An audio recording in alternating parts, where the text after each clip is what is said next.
है राम। स्वागत पंकज। मेरे राम तुमको नमन, मेरे राम तुमको नमन। रामचरितमानस के अलग अलग प्रसंगों से मैंने इस गीत को कविताबद्ध किया है। उसके कुछ दो तीन बंद आपको सुनाता हूँ, सुनिए। मेरे राम तुमको नमन, मेरे राम तुमको नमन। रघुकुल का सूरज जो बन के छाया और अंतिम समय तक सभी को निभाया। विषम काल में भी जो बिल्कुल ही सम था, रहा आम बन के जो ईश्वर स्वयं था। पयोधी दया का मगर मीठा जल था। क्या थे भगवान राम? पयोधी दया का मगर मीठा जल था। वो घट घट कवासी था, बिल्कुल सरल था। आंसुओं से करते स्तवन,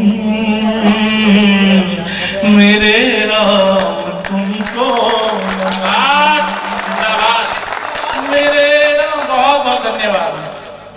बंद पे आता हूं। जब भगवान राम वन को चले गए, भाई साहब सुनिएगा, भगवान के वन जाने के बाद और राजा दशरथ के प्राण त्यागने से पहले जो राजा दशरथ की वेदना थी भगवान के लिए, वो वेदना मैं पढ़ना चाहता हूं।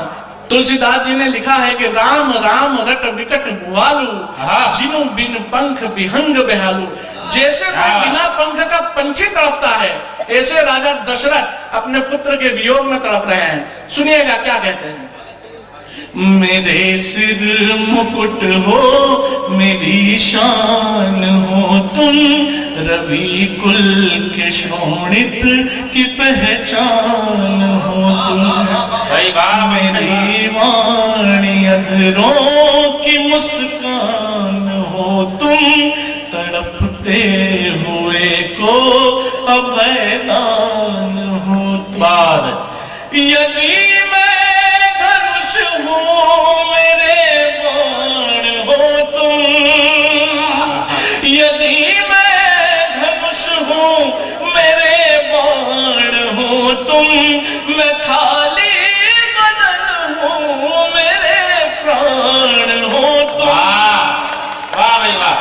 पड़ा मुझको नारी वचन था निभाना, मगर तुम किसी की न बातों में आना।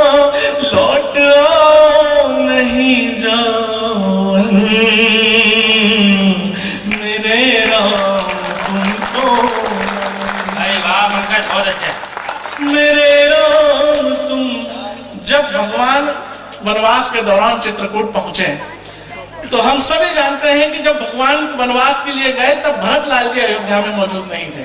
जब भरत जी अयोध्या में पहुंचते हैं, जब उनको मालूम पड़ता है कि सीता माता और लक्ष्मण जी के साथ भगवान वन को चले गए हैं, सुनिएगा।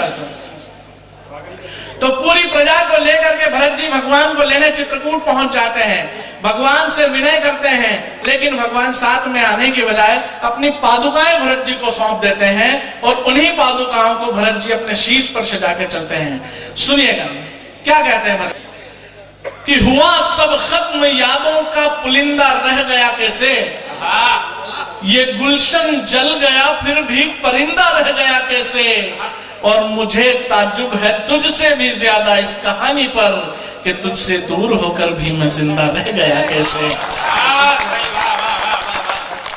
मेरी धड़कनों की गति को चुराए, मुझे छोड़ आए, मुझे बिन बताए।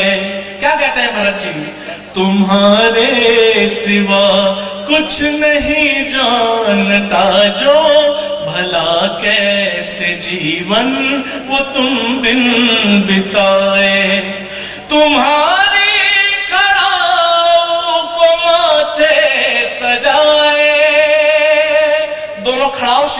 कहते हैं तुम्हारी खड़ाऊ को माथे सजाए, न मानो कसम है यही जान जाए, नहीं चाहिए मुझको धन मेरे राम तुमको जब भगवान लंका जीत करके वापस अयोध्या आते हैं, मैं अपने गीत की भूमिका को छोटा कर रहा हूं। जब भगवान वापस जब अयोध्या पहुंचते हैं तो तीनों माताएं सामने होती है, लेकिन सर्वप्रथम माता कैकेयी के पास जाते हैं। माता कैकेयी मन ही मन सकचाती हुई जो संवाद करती है भगवान से, उस संवाद को, उस आत्मग्लानि को मैंने कविता में ढालने का प्रयास किया। सुनिएगा क्या कहती है माता कैकेयी। स्वागत।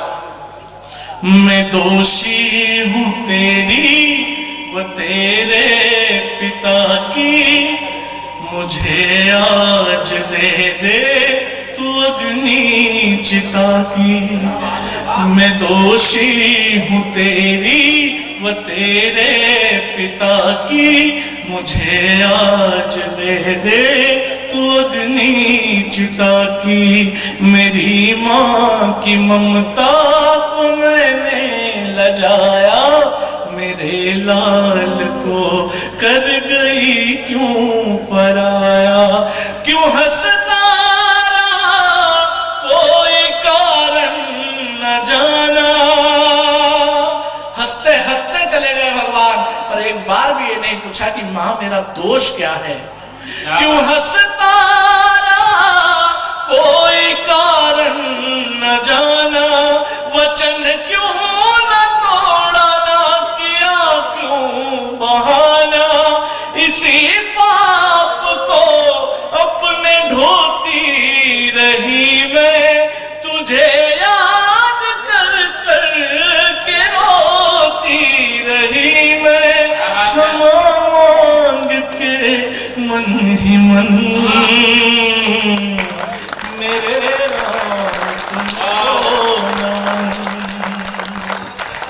आइए मैं अंतिम बंद पढ़ता हूं। भाई साहब की आंखों में आंसू में मेरी कविता जीत गई आपके आंसू देख करके। मैं अंतिम बंद पढ़ना चाहता हूं जो इस पूरे गीत का प्राणबंध है। इस पूरे गीत का प्राणबंध है। अगर इस अंतिम बंद को आपने मन से सुन लिया और आशीर्वाद दे दिया तो मेरा गीत जीत जाएगा। पूरी दुनिया ने तब से लेकर के आज तक हमने ये मानते आए हैं, ये समझते आए हैं, भगवान को दोष देते आए हैं कि भगवान राम ने गर्भवती सीता माता का परित्याग कर दिया था। लेकिन अकेली एक ऐसी महिला थी जो माता सीता थी, जिसने भगवान का पक्ष रखा, भगवान का पक्ष रखा और भगवान को यह सांत्वना दी कि कोई माने ना माने पर मैं जानती हूं आपकी मजबूरी। सुना हूं प्रियाव्रत रुचिर सलीला, मैं कछु करहूं ललित नर लीला, और तुम पावक महु करहु निवासा, जब लगु करी मैं निशाचर नासा। चाहे वो अग्नि परीक्षा हो, चाहे परित्याग, हर चीज के पीछे एक बहाना था। क्या पक्ष रखा होगा माता सीता ने भगवान का, सुनिएगा। मैं अंतिम बंद पढ़ता हूं। जिम्मेदारी आपकी है कि आपकी तालियां उसे कैसे संभालती है। सुनिएगा। स्वयं जो कभी भी न दर्पण निहारे, वो क्या जान पाए समर्पण तुम्हारे। स्वयं जो कभी भी न दर्पण निहारे, वो क्या जान पाए समर्पण तुम्हारे।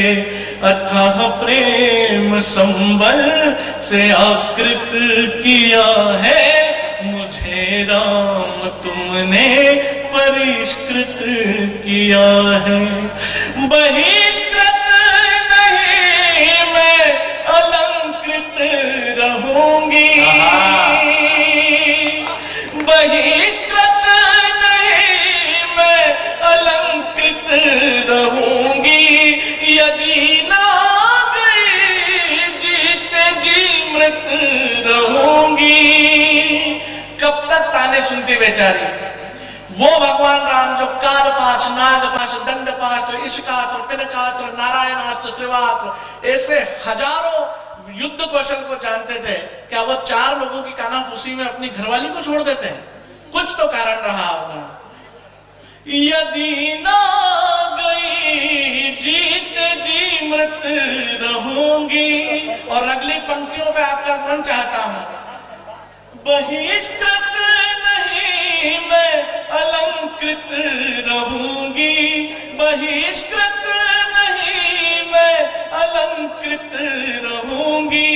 यदि ना गई जीत जी मृत रहूंगी। प्रजा ने कहा कैसे इंसान हो तुम, प्रजा ने कहा कैसे इंसान हो तुम।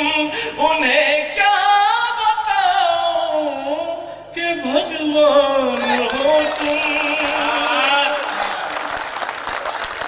उन्हें क्या बताऊं कि भगवान।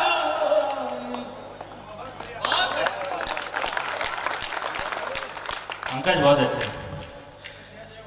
बहिष्कृत नहीं मैं अलंकृत रहूंगी। यदि ना गई जीत जी मृत रहूंगी। प्रजा ने कहा कैसे इंसान हो तुम, उन्हें क्या बताऊं कि भगवान हो तुम। तुम्हारे धर्म में न व्यवधान होगा, जहां भी रही बस यही ध्यान होगा। पाऊं तुमको मैं जब लूं जन्म, रखना मुझको हृदय दे शरण। मेरे राम तुमको। एक बार पूरा सदन दोनों हाथ उठा करके ताली बजा के बताया, मेरे राम